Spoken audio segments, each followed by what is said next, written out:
Please join me in welcoming Dr. Nicki Washington. We're so excited to have you here. Thank you so much for joining us.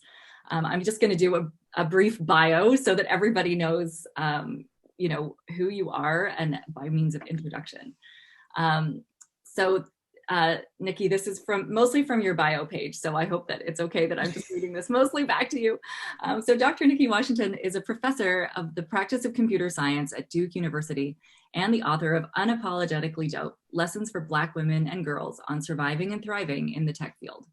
Her career in higher education began at Howard University as the first Black female faculty member in the Department of Computer Science. Her professional experience also includes Winthrop University, the Aerospace Corporation, and IBM. She's a graduate of Johnson C. Smith University and North Carolina State University, becoming the first Black woman to earn a PhD at NC State, and 2019 Computer Science Hall of Fame inductee. Dr. Washington has been a keynoter and invited speaker at a tremendous number of prestigious venues, so we're very, very lucky to have her here with us today. Talking about diversity, equity, inclusion, and the situation with students of color, and just working through issues related to how to be really inclusive and involve all voices really in computer science. At various venues, including the ACM's Council on Women in Computing and the Grace Hopper Celebration of Women in Computing.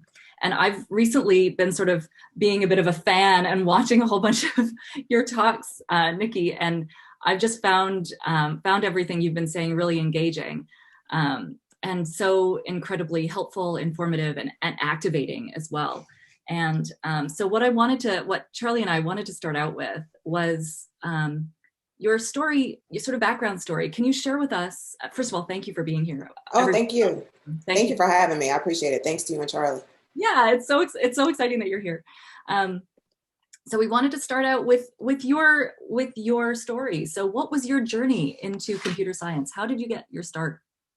So I started pretty early. My mom was a programmer at IBM for her entire 34-year career. And so one of the things that she would do was purchase a new computer every couple of years and tasked me with putting it together and loading the software back when you had to load software on it. And so I always was allowed to kind of tinker around, and that was my first experience with devices. And then I started to learn programming towards the end of middle school in BASIC. And then through high school, I started to take more programming courses, but I didn't plan on majoring in computer science, excuse me. So for example, I didn't even take AP computer science because I had a plan of majoring in business and maybe minoring in computer science. It was just something that I liked to do. And then I got to undergraduate, and at Johnson C. Smith in my intro to programming course, my professor noticed that I picked up on the programming concepts a lot quicker than everyone else in the class. And when he asked me about that, I said, well, I've been programming for a while. I took BASIC, Visual Basic, Pascal in high school. So learning C is new, but it's not really new because I understand the constructs. And he asked me what my major was at that time, and I told him marketing. And he quickly kind of frowned and said, oh, no, you've got to switch your major. You need to consider majoring in computer science and minoring in marketing because this was 1996. And he said, by the time you graduate in 2000, computer science will be a lucrative field. And as a young Black woman who has a talent for programming and understanding these concepts, I think that you will do much better in computer science than you would in marketing. So that was kind of my introduction to the field, and everything else I tell people also kind of became my idea of I had something I wanted to do, but then someone else presented a different opportunity and I was just prepared to take advantage of it. And that was it. So for example, I didn't even want to pursue a PhD. I thought I was going to do a master's. I knew I wasn't ready to work by my senior year of college. And my university president decided to nominate me for the David and Lucille Packard Fellowship. And that was for 5 years to pursue a PhD for graduates from an HBCU in STEM.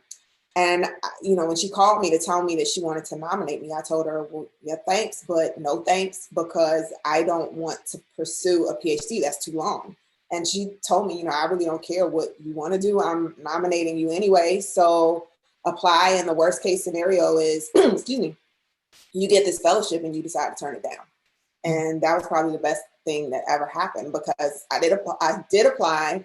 I got it, and I made the decision like, oh, well, I don't really know what I want to do. I don't want to work. So 5 more years of school and getting paid to go, that sounds pretty good. So that kind of pushed me into the PhD program. And then from there, even after I graduated, I was working in industry for a year, and I'd interned for most of my graduate and undergraduate experience at IBM. And my manager at the time, I was supposed to do an adjunct position at Howard. And I asked my manager why he really wasn't aware why we weren't recruiting Howard graduate students, because at the Aerospace Corporation, you had to have a minimum of a master's degree to be on the technical staff. And he said that, well, we recruited the more reputable schools. So the, UVAs and George Masons and Virginia Tech. So I guess Howard's just not as reputable.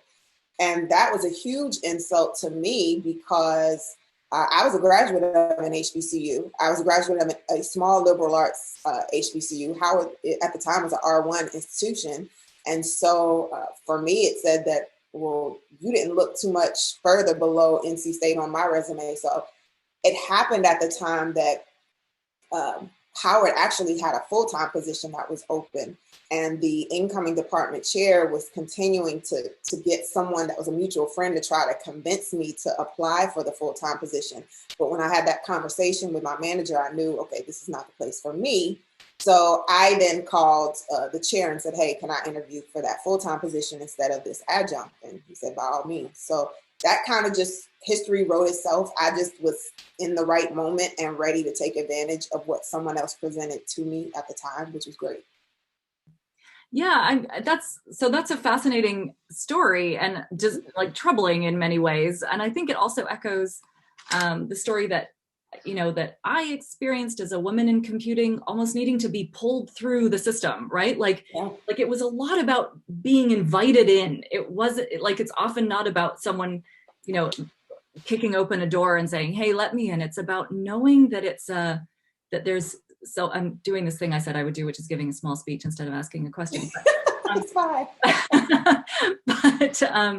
But yeah, it's really about that sort of pulling mechanism where you need to be supported from above as well, right? So, so in you've talked about role models, and you've talked also about situations where you felt the most sense of belonging. This is a big thing that we've been looking at University of British Columbia in the Faculty of Science, is students' sense of belonging and their sense of sort of disenfranchisement. Anybody that doesn't look like the typical computer scientist does not feel, surprise, surprise, doesn't seem to feel a sense of belonging. Do you feel like that role models and that pulling mechanism, what are the ways that we can make safe spaces, even when someone doesn't just look like they're, the classic normative version of what we're expecting? So there are a couple of things, and I think role models are extremely important. But I also recognize that in this field, like most STEM fields, it's going to be very hard for you to have a role model that looks like you. You're very fortunate if you do.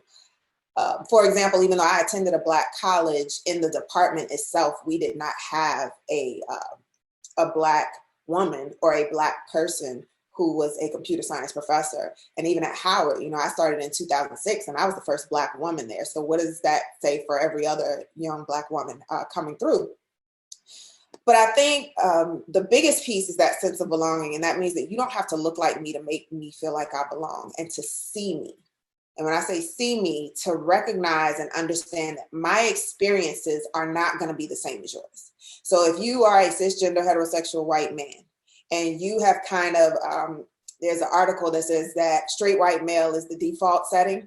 So if you've navigated through your entire life and existence, and you encounter me and I'm talking to you about my problems or the issues that I'm having, for example, with teaching evaluations, I say this all the time, this is a big issue for women, but especially for women of color, and even more for Black women.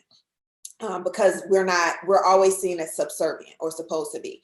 And so when I'm having conversations with you as a cisgender heterosexual white man, and you're telling me, well, you know, there's really no issues with students, they complain about everybody. And it's that dismissal of my experience and the things that are being said about me and the people that they are complaining and escalating things to, versus just casual conversation about, oh, Professor Joe is tough, but he's fair, but then I'm rude and disrespectful and I have no gratitude.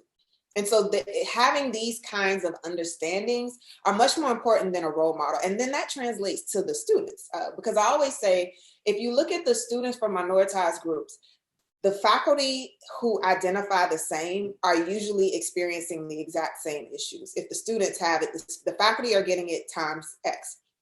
But from the student side, you really don't have any sense of power or agency. You don't feel like you do. And so it's really important for people to see you, but then also to recognize that if someone tells me something and it hasn't been my shared experience, then that doesn't mean it isn't happening.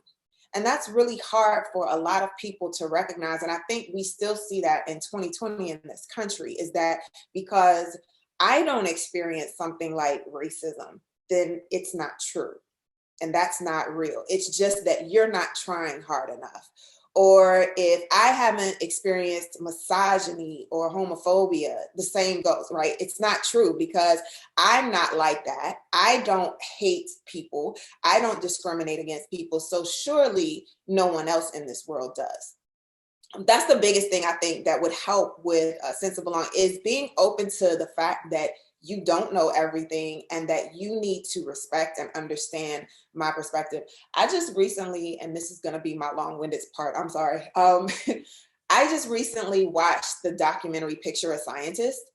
And I would encourage, if you have an opportunity to watch that, to please do. And it details around 4 or 5 women scientists and the experiences with discrimination, and some just sexism and misogyny, others the added issue of racism and misogyny, so misogynoir, because Dr. Rochelle Burks is a Black woman. But they detail all of these horrific experiences. And then there are a couple of women who are interviewed who say that these weren't even always men. So sometimes when a man did something to them and they reported it to a department chair who was a woman, it was that person brings a lot of research dollars into this department. And so do you really want to continue to pursue a PhD? Or you can fight it, but it's probably not going to go well for you, and you probably should just settle with a master's. Now, this was a young woman who at the time had a dream of becoming an astronaut and knew that in order to become an astronaut, the only way to do that was to either become a pilot in the military or get a PhD. So her entire dream was deferred by this man who purposely went out to thwart her from pursuing a PhD. Now, when you come to someone who's in a leadership position and a position of power, and they do that to you and tell you, okay, well, do you really want to fight this? And then that person looks like you, I can't imagine what that feels like. But I know what it feels like to have someone who doesn't look like me say that. So I said all of that to say, it's really important that when these stories are brought to you, that you acknowledge them, that you understand them. And if you don't understand, you ask the questions to get to a point of understanding. And that means also that you have to open yourself up to learning things that are not necessarily in our wheelhouse automatically, right? We're not taught things in social science or psychology because we're so focused on teaching theoretical CS, and that's it. So that means that we have to start focusing in on understanding about sociology, understanding about race, ethnicity, gender, sexuality, and how these things play out in society, so that we can start to identify very quickly how those correlate to what we're seeing in our computing environments. Yeah, I mean, I think that's absolutely, that's a heartbreaking story also about that student who was sort of scuppered at that point. Such a common story. Mm-hmm.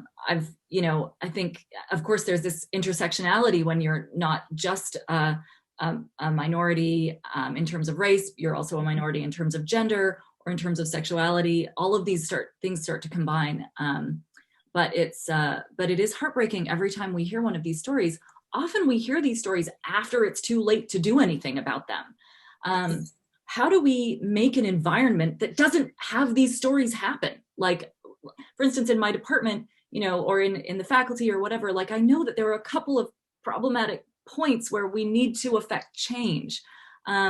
Very hard to do that when it's sort of your colleague who you need to work with for the rest of your life, because these are your lifelong colleagues.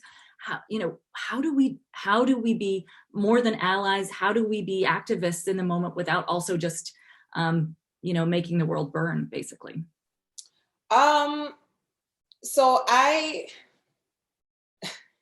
feel like there's a PC response and then there's the real response. So I'm going to kind of do the real, move towards the real.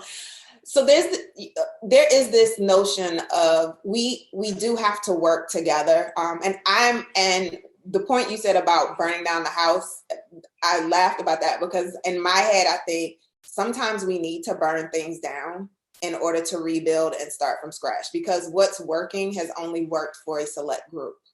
And if that's the case, then we've got to, sometimes the only way you can create change is to totally take something down and rebuild. But having said that, I think the first thing is that it has to start from the leadership. So the department chair, the deans, the provost, and the president all have to be in agreement on this is a priority. This is a priority across the department or across the college or the university. This is not a responsibility for one or two people. Everyone has to play a part in this. And if you don't know where your part is, then come to me and we'll figure that out. In addition to that, it means that every other colleague has to hold each other and themselves accountable. That means that, for example, we have all known or been in an environment where there's someone who we know is problematic, and when it's brought up, someone, or it might be us, who says, oh, that's just how they are. You just have to ignore them. But we have to condition ourselves and normalize not doing that, not accepting that someone just is who they are. Because who they are is detrimental and harmful to certain people. So we have to, that includes documentation. That includes when meetings happen and conversations are problematic or discriminatory, that you speak up and not necessarily the person who's being offended, right? Because then that shows that I am in this with you. I'm not gonna allow them to do this, and definitely not on my watch. And so that puts those people on notice, and it starts to build this culture of what we will and what we won't accept.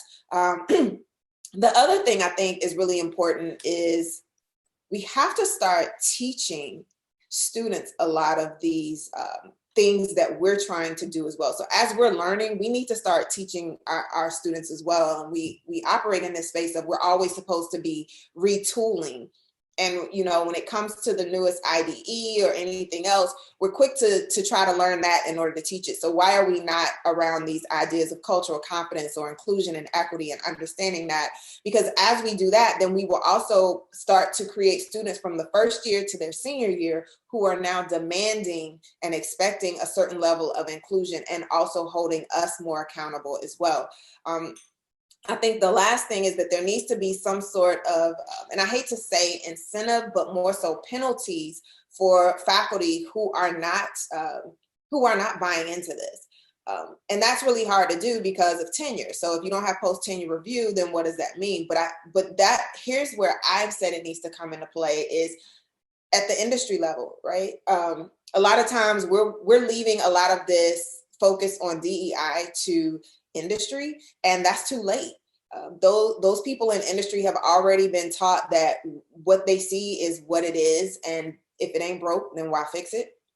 But they are also the same companies who are giving money back to universities and departments. And so part of that should be You need to demonstrate what you've done to foster and create an inclusive and equitable environment before I hand you millions of dollars. The same goes for graduates from that university. You need to demonstrate, as part of that interview process, we should be asking, what have you done to foster and create a more inclusive and equitable environment for peers who don't look like you? And if they can't answer that, then we're going to stop hiring, because then that would force a lot of these universities to then change their tune and start to hold each other more accountable. And that goes especially for these institutions who are getting money by the droves from companies without even asking for it. And that's an entirely different argument, right? Because some universities, because of their reputation and their rank, will get money just freely. A lot of tech founders come from them, so they're just giving back. But at the same time, there are other universities who are getting it right and who should be the blueprints, who, you know, are struggling and begging for $20,000 or $50,000 from these same people. I've got a little follow-up on that. So you talked about sort of restructuring how things work at the level of universities and departments and with faculty to faculty relationships. But as educators, we also create structures in our classrooms for how students work with each other. Are there things that you do when you think about how you structure classes, especially for group dynamics? How do you set it up so students can succeed? Yeah, group work has been really hard. And I empathize with students who hate group work, because I was always that student. And I was the one who would pick up the slack and then be mad at everyone as a result. What I try to do, especially since most of the time I'm on the front end, if I have to do group work, and let me qualify this with the fact that I've had much smaller classes until I arrived at Duke. So my average intro class would be no more than about 50 students. So I could learn every student by name and be able to provide a good mix and watch them in the class and the dynamics before a group. So I would try to pair students based on range of ability and range of identities and range of what I saw as their personalities in the classroom. That's not easy to do when you move into classes of 200 plus. I honestly don't know if there's a good solution for that yet, because I have not tried it. What I tend to do though in my classes is I try to provide safe spaces. So in my programming classes, I would, for example, if I gave back quizzes and things like that, I always invite students to come to the board and whiteboard during my programming or data structures classes. And then one of the things that, and of course, you're always going to find that it's only a handful of students who will raise their hand to come without being asked. But after every quiz, I would ask a student who normally would not get on the board, but scored 100. Or at least got one question correct on the quiz, to present that question. And that usually gave them a little bit more confidence. And I would also try to balance this out so that it was always the student who, different identities, different personalities, the students who look like they wanted to say something, but they're kind of shy and don't want to be wrong in front of everyone. So this allows them a little bit more confidence, knowing I'm getting up there presenting a correct solution. I can answer this one if I can't anything else. And what I found was that in time, the next time I started to ask for volunteers in class during a in-class problem, some of those students would start to raise their hand, or they may speak up a little bit more. So they're more willing to get out of their shell once they realize I know something and she knows I know something. So if she knows it, then they'll know it too. That has been a great icebreaker for me. I felt like I've never had one student who declined to present, which for me was surprising, because I always thought that someone's just going to say, no, I'm good. But even afterwards, you know, you could see the confidence. And I would try to be very intentional, especially with young women in the class, because I often would find that the people who spoke up, of course, were the men in class. And because of that, I wanted to make sure that that they knew that they are seen, and that they're doing just as well, if not better, than some of the young men who were speaking up. And that's actually translated. I didn't teach a programming class this semester, but in my race, gender, class, and computing course, some of the young women were discussing the fact that they felt like the young women were the ones coming to the TAs more for help. And that there was a psychological thing happening to them where they were thinking that because they're going to the TAs more, that the other students who are the men in the department or in their class just know everything already. And they're coming in with all of this knowledge, and it makes us feel like, we're already behind. And I had to stop them and say, well, did you ever think about the fact that they are just that arrogant to think that they already know it, that they're not coming to office hours? And because they're not coming, they're actually not performing as well as you are. But you've created this narrative in your mind where because you're coming for help, that means you're less than, or you're performing under them. When in reality, you're probably over or outperforming them because you are seeking guidance throughout this process in what you don't know, whereas they're just going through it loud and wrong like a bull in a china shop. And I think that started to, those kinds of conversations are actually happening outside of traditional computing courses, which is why I always think we need to have non-traditional computing courses inside of computing departments, because then you start to have student conversations where in those safe spaces, you hear these kinds of conversations. You hear students who talk about their sexuality and how they're not necessarily comfortable in other classes expressing that with their peers because they don't know how they'll be perceived. Yeah, that's certainly something that we've heard from students as well, is that they feel sort of silenced or muted in, great question, Charlie, about group work. I think that's something that we see a lot, is that students who, it's almost like a tone of voice or something, like there are voices that are more believed by default and then voices that aren't, like you don't necessarily sound like an authority. So when almost like when you're speaking, you question yourself, like I don't sound like somebody that I would even listen to. So there's a lot of, so it's wonderful that you have a practice of sort of legitimizing different styles of voice within your classroom.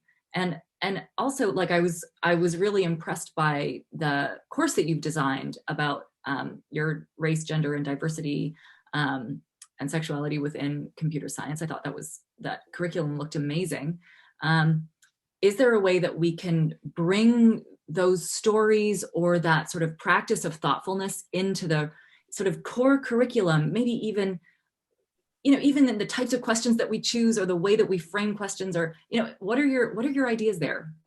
I think it absolutely has to be. But I think that one of the first things I suggest to everyone is that they take time to learn first before doing, because you can actually do a lot of harm if you just try to just show up and start making changes or inserting questions and comments. For example, I remember on a listserv this summer, there was a question on the 60 listserv about how do we address something with Alan Turing's paper when, it discusses anti-Muslim rhetoric, and it also discusses anti-Blackness. And one of the comments was, oh, well, you just, as you discussed it, you just asked if there's a student who's Black or a Muslim, you just ask them, well, how do you feel about this? And I said, that is absolutely not what you do.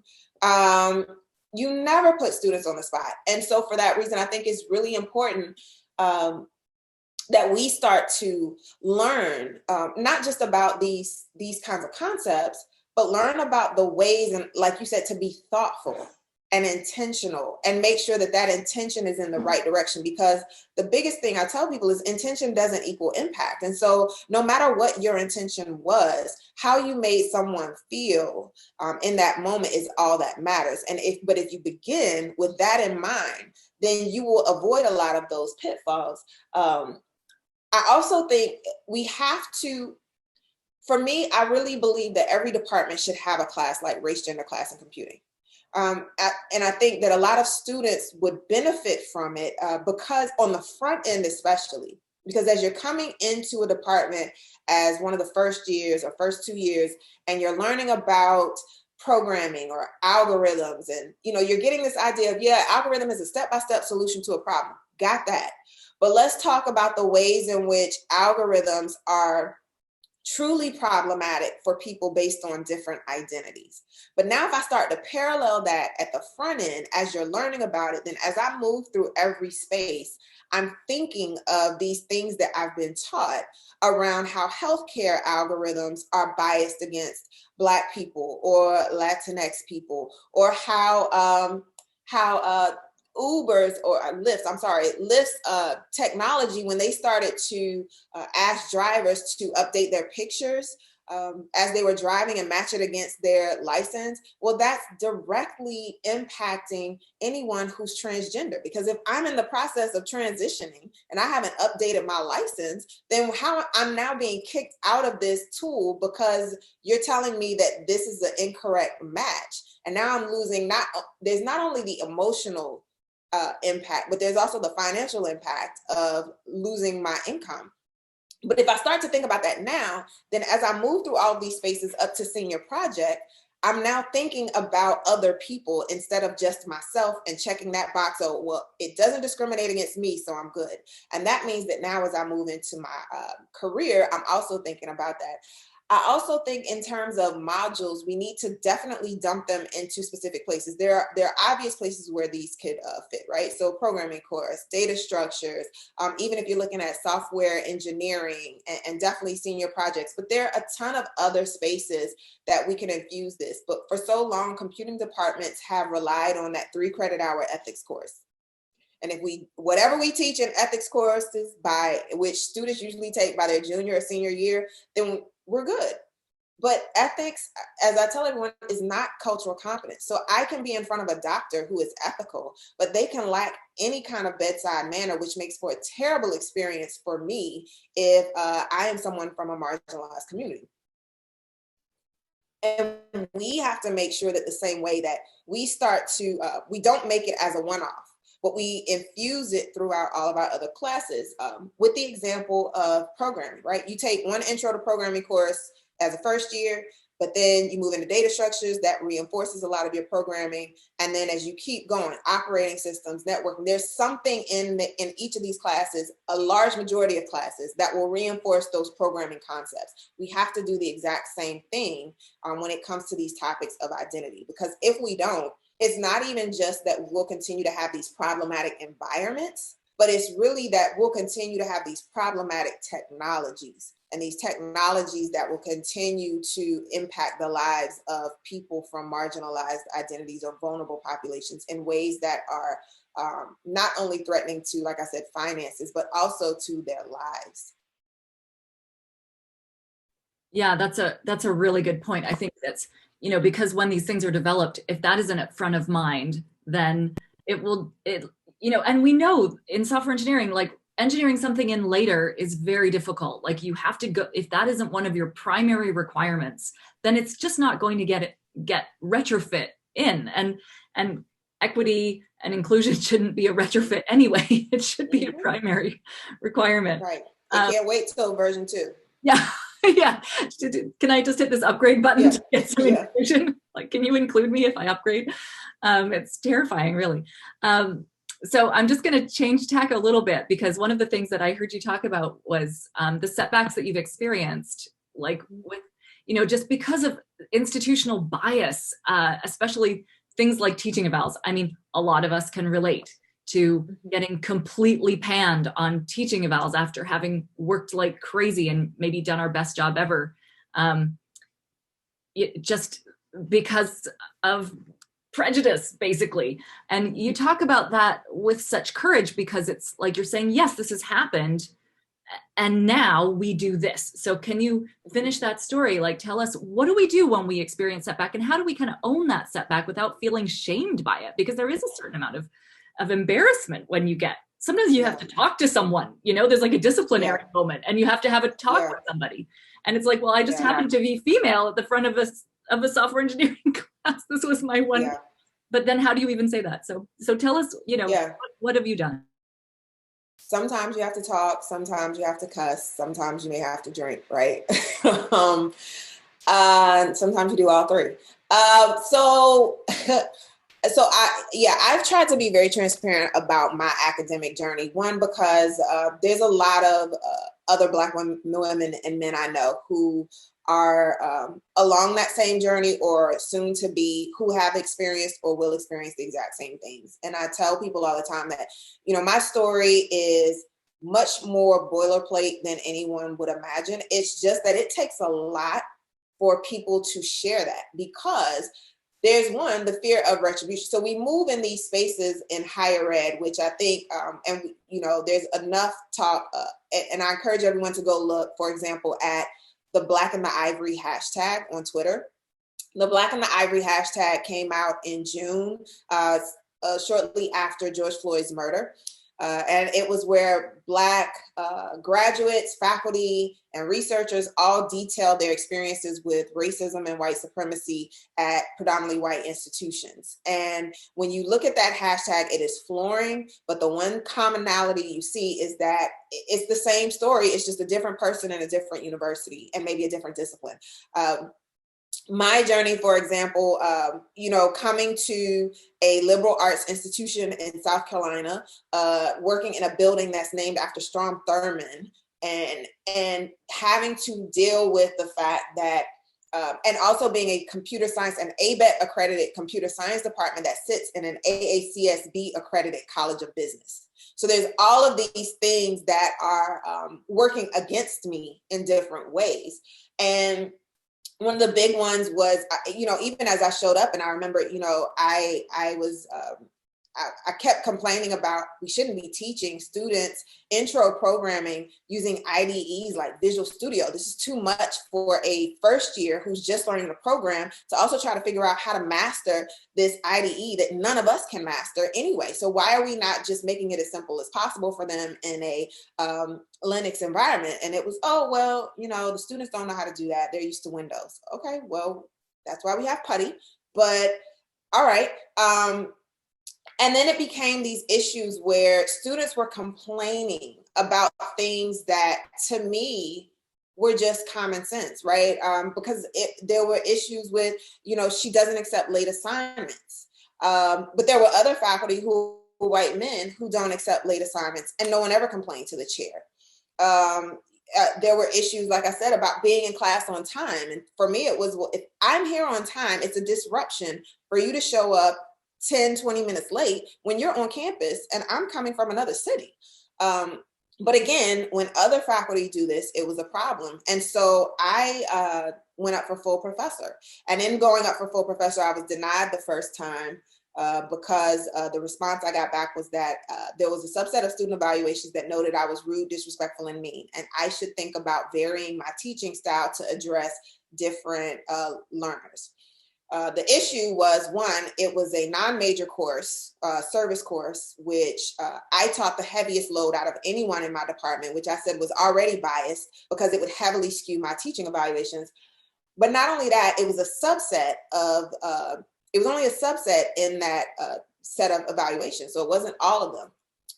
So, and in my conversation with my chair and my dean, I was told very blatantly by my dean, well, who do you know that you can talk to? And I said, talk to about what? And he responded, well, about how to improve your teaching.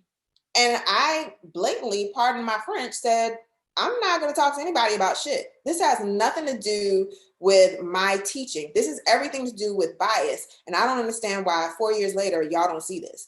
And so his comment was, Nicki, I'm a brown person and I have the same teaching expectations as you, and so I don't have these issues. And my response to him was that you're an Indian man from South Bend, Indiana. So you coming to South Carolina and telling me that as a Black woman in South Carolina, a Confederate state that just removed the Confederate flag in 2015, when 9 Black men and women were killed by white supremacists in Bible study, you telling me that you have the same expectations and that I just am not working hard enough and pulling myself up by my own bootstraps is beyond insulting. And it became this entire conversation with this Indian man and this white man telling me that, well, how do we get students to like you? Because we need to improve. And if you just improve this, then, you know, you'll make full professor. And I said, I'm not here to be liked by faculty. You are not telling the white men in our department to do these things. And it was, well, what can I do to help? And I said, well, it's not for me to tell y'all how to fix this because I'm the victim, but here's an option. The next time a student complains to you as my chair, what you should ask them is, would you say the same thing of Professor X, Y, and Z? And he said, well, what would that do? And my response to him was, it would directly show that they're not complaining about the white men in this department, but they are about the Black women. But don't worry, because you've just shown me how little you're willing to do. And that was, I share those stories because that's happening every single day, every single semester with someone else. And it's going to be their pre-tenure review. It's going to be their tenure review or their promotion package. There's a reason why you don't see but so many Black women, for example, as full professors because of issues like this. And it doesn't just include computing. But then I go up again for a second time, not because I wanted to, but because the new provost, there were so many issues and for me, blatant bias that I called out. And I wrote a letter to the provost complaining about it. And the new provost, the old provost left, she passed it on to the new provost, but we met a lot in between. And even after going up again, using the exact same package, I didn't even add the ton of information that would have been added by this time, which would have included, you know, the book, Unapologetically Dope. It would have included the People of ACM feature. None of that was included, but there was still enough that I should have been full professor before I even walked in the door. And I was denied again. And it was for a different set of reasons now. And I wrote another letter because I knew it would have to sit on their records, regardless of whether I stayed or not. And as I left, I sent another letter to the provost, as well as CCing my chair and my dean. And I detailed every single incident from 2015 to the moment I walked out of that door in 2020 that I had been documenting, from emails and conversations, because I was smart enough to always remember that every time somebody wanted to talk to me in person, I forced them to do it in an email. And I had this trail that showed that this was not me. And it's not me, I know, because I'm leaving to go to Duke University. And let me make it very clear to you that my experience here was not a level up for me. It was at best a lateral move. And I need you to understand that. But there was so much bias, and even the fact that I came from Howard, which is a research institution, and being told that the work and the research I did at Howard really didn't count in my promotion package, when anywhere else, all of your research from any prior institution as you go up for promotion is valid. And it's not only valid, it's things that I was doing there that I brought here to, and this department used to try to co-opt and create as their own. So for me, it's been really important to share these and acknowledging that I'm no longer even in a tenured position, right? I'm a professor of practice, so that means I'm contractual. But it's important to understand that for me, it's really more about making sure that I'm opening up spaces that make room for other people. I knew I was going to lose those battles at my prior institution.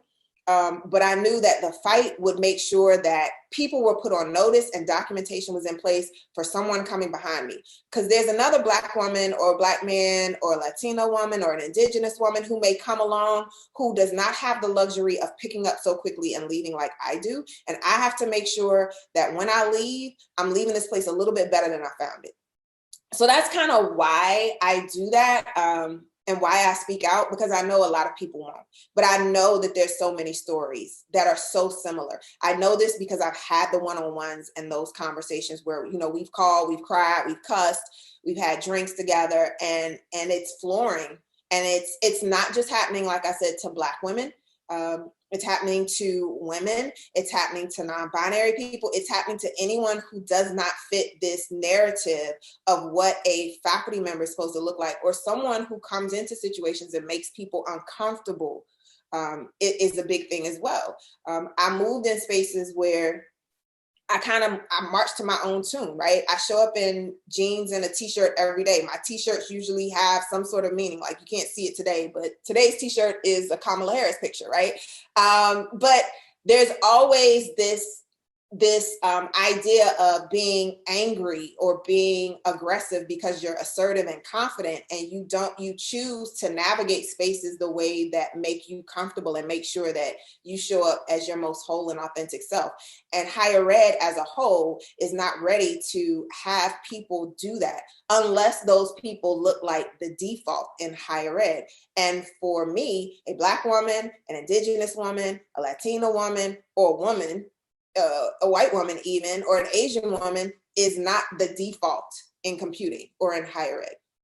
Yeah, that rings so true. I think what I've also noticed is something that you said, which is that I think minoritized folks are held to a very high standard. Like, you can't really be an average minoritized person. You have to be this like this, I always think of like the poster for the Avengers, like there are a whole bunch of guys, and then there's Scarlett Johansson, Mm-hmm. there's one woman in that room, and she's amazing, and she has to be amazing to be able to be in that group. And that's the standard that minoritized folks are held to. Like, we have to be the most amazing example of our group, as opposed and it's unfair. to just being average. Like, can we just be normal? It is completely unfair. We're held to this absurd standard, especially given the fact that there are all these barriers thrown in our way. So how on earth do we attain that? You have to be a literal superhero. But I think we're arriving at the end of our time, and Charlie was going to ask about teaching in a pandemic, I think. Charlie, take it away. Yeah, I was thinking it's something we're all dealing with, and I wondered if, in our last few minutes, you might have some words of wisdom about what we should be doing to include students who might not normally feel so well included in a classroom now that many of us are virtual, or dealing with students that we never get to meet, or on opposite sleep schedules, or all of those things. Is there something that you think we really ought to be doing to support those students? That's a really good question. I'd say the biggest thing is extending grace, right? Recognizing that this is not normal times. And so, and again, what was normal probably wasn't working, but especially because of that, just lighten up, right? Everything is not so stringent. I set deadlines, and like I said before, I tended to pre-COVID be that faculty member that this is a deadline, here's a grace period, but after that, that's it. But life is happening, right? We have students, we don't even know if some students even have proper access at home to technology or high-speed networking, or, if they're helping their peers because their siblings because their parents are working, or if they're having to work. Just recognizing that we all are sitting in a space of privilege as faculty right now. And that our students may not be. So things like, if I can't turn in something on time, for me, for example, I shoot students extra emails like, hey, just checking on you. I don't know what's going on. You didn't turn this in. If you can get this in by X date, it can still be graded. So, and, students just saying, thank you so much for working with me. I've just been really stressed out and overwhelmed. Also recognizing that decentering yourself. I've seen a lot of conversations where faculty feel like, well, should students really have their cameras off because I can't see them? And if I can't see them, I don't know what they're doing, and I don't know how effective I am as an instructor.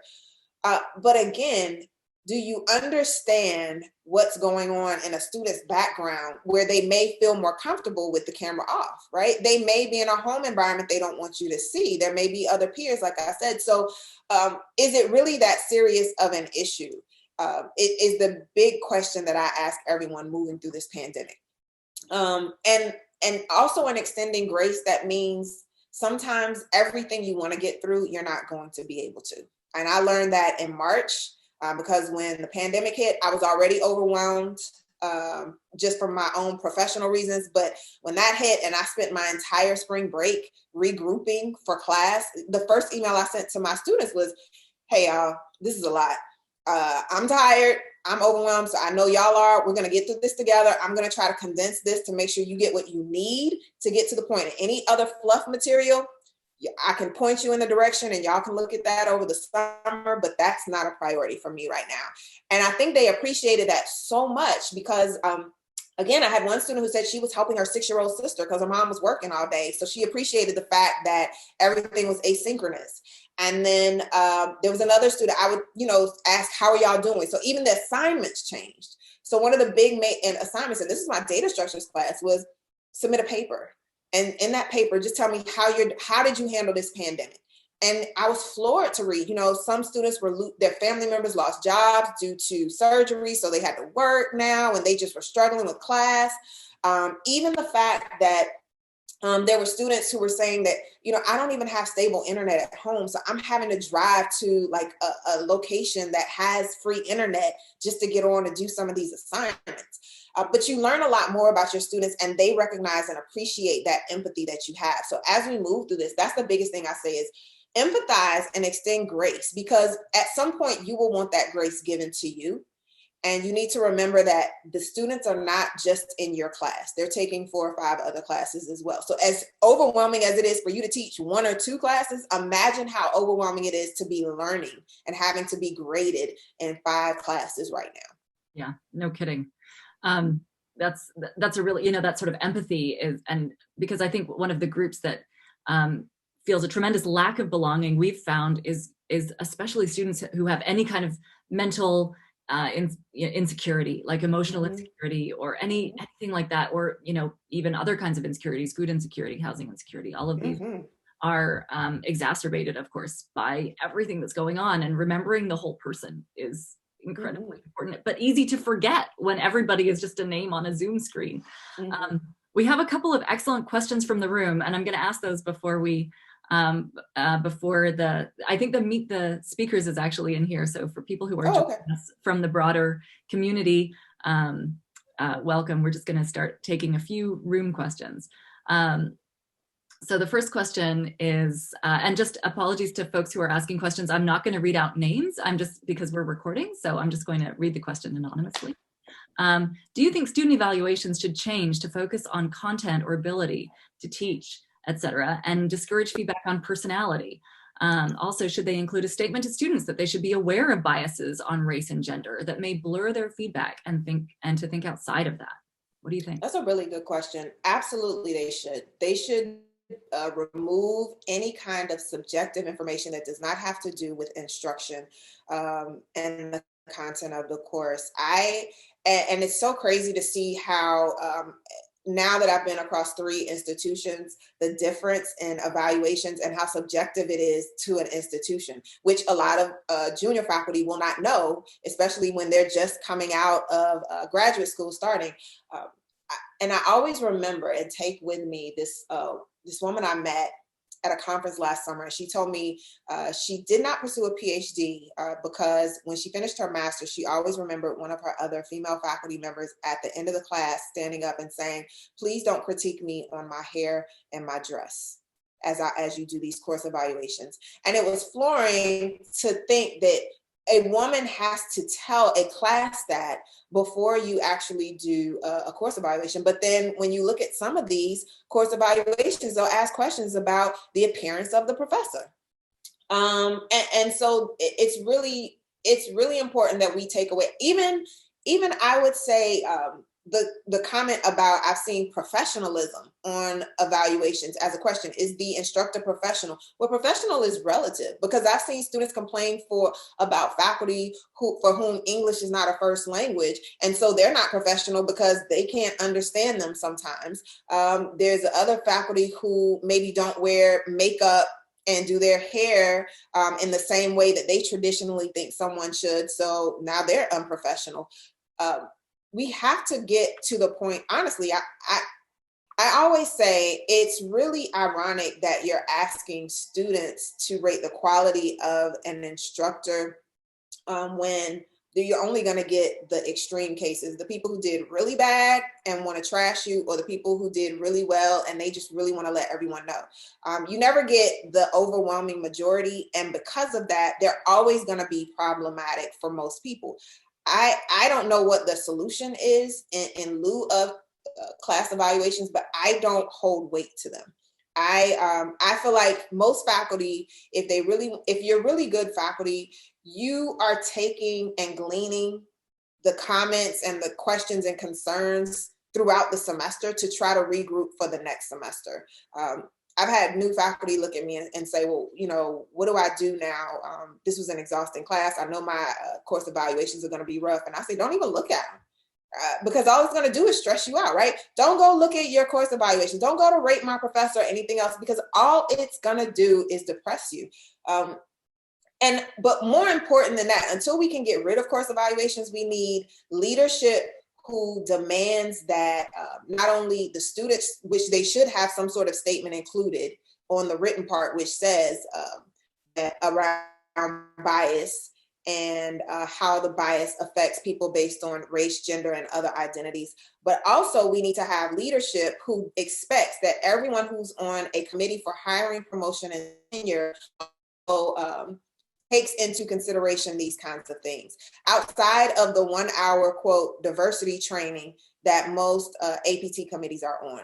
And I take it even a step further and discuss with the students that you need to understand that when you make these comments, because you know you didn't do your work, that you're impacting someone's livelihood, right? It's not just about this course and the get back that you're trying to have. You are impacting the potential for them to grow in their career and have a job and feed their family. And if you take this so casually as the only point of revenge that you have, then what does that mean for you later on down the road? Perfect example of this happened to me this summer. I had a student who, and I was pissed. I remember the back and forth I had with him because he scored like a 76 in the class, but he wanted me to bump him to an 80. And I was being gracious with a 76. And he complained to the department chair in emails. And there's this email set that we're going back and forth. And I said, I'm not doing this with you. Well, this summer, in late June, I get an email through my business website from him. And he says, with everything that's going on in this country, I want to apologize to you because I am so appalled by how I treated you when I was a student in your class. And I thank you so much for holding me accountable and X, Y, and Z. Now, that could have been the moment for me to be like, oh, it's great. Don't worry about it. But no, because this is going to be a teachable moment for you. And my point to him was, this is too little too late. Because the comments that you made impacted my career trajectory at my former institution. And you telling me now does nothing to help me in this. So your apology needs to be as loud as your disrespect was. Don't apologize and send this email to me. Send this to my former department chair and CC the dean and the provost. And you tell him how wrong you were about what you said about me, because that's the only way that this will start to be fixed for other faculty who look like me. And those are the kinds of things that the leadership has to make sure that they hold people accountable for. And they have to be able to understand,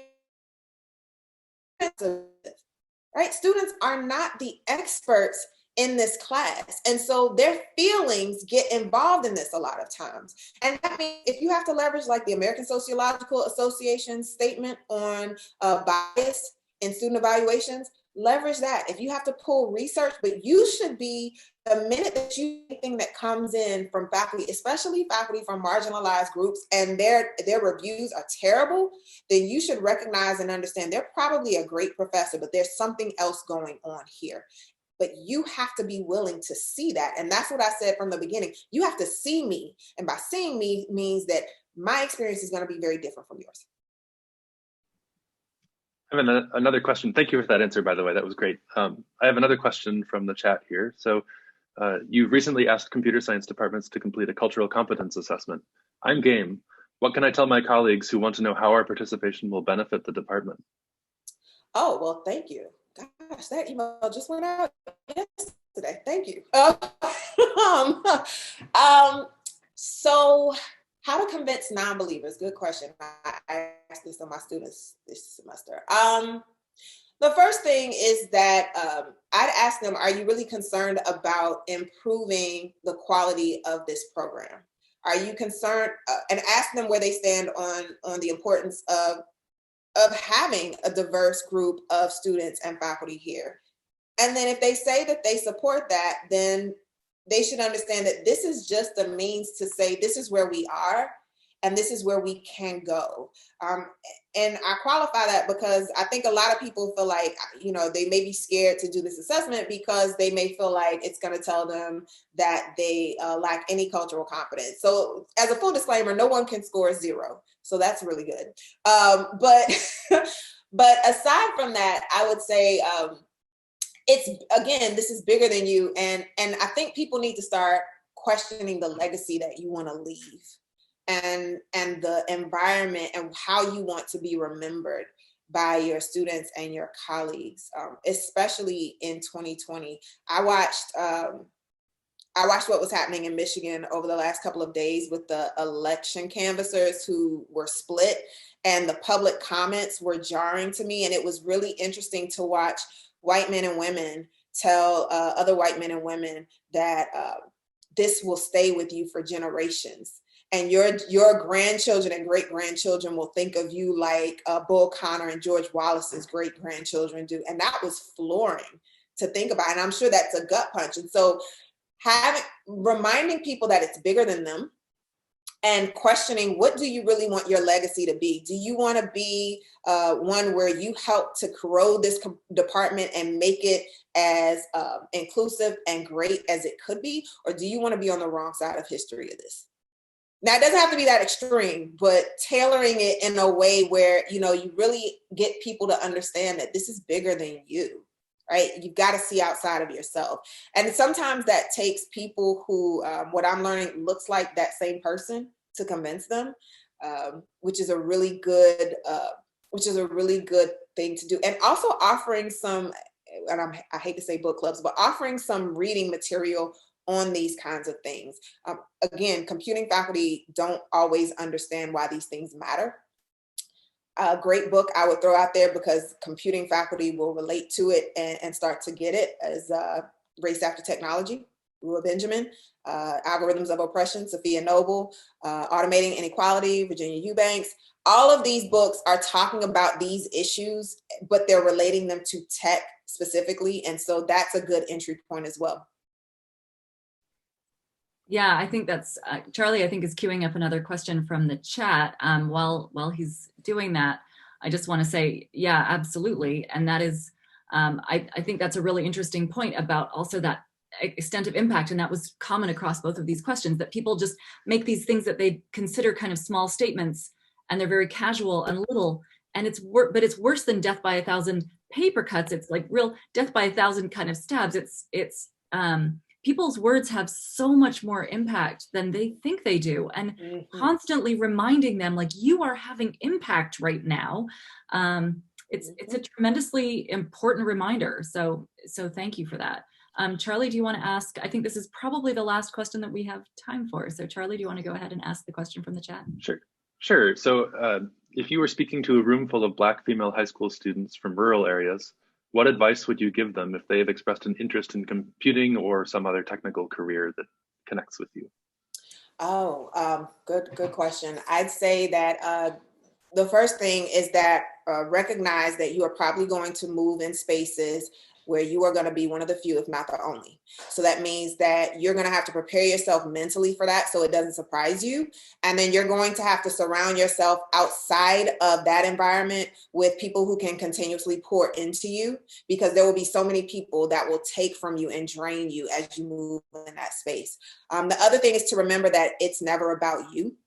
There will be a lot of people who will convince you that it is. And you always have to remember that when people are going out of their way to do that, it speaks more to their insecurity than your inability.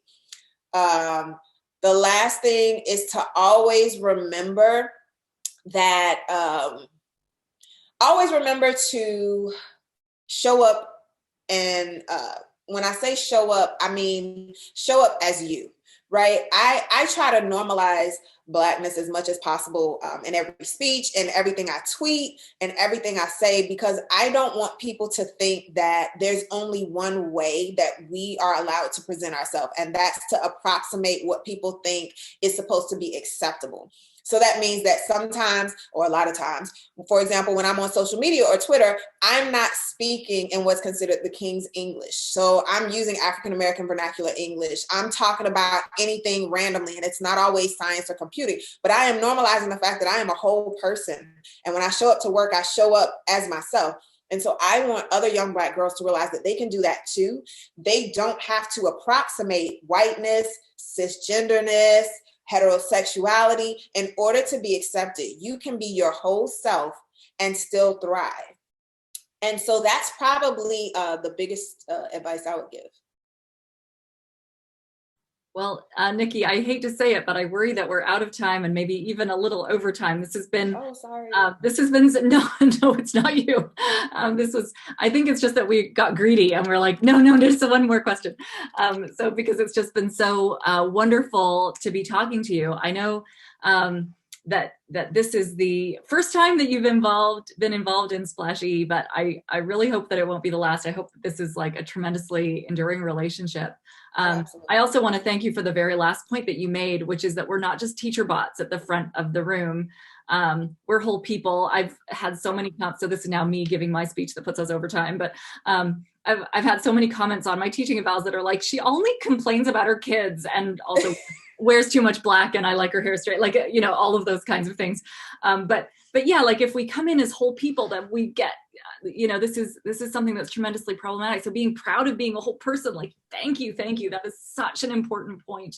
And because of the impact of the things that you're saying and the profound implications that they have for our community, I really hope that, you know, this will be an enduring relationship with Splashy, and maybe that this will be the beginning of collaborations with many of the institutions of the folks who are here.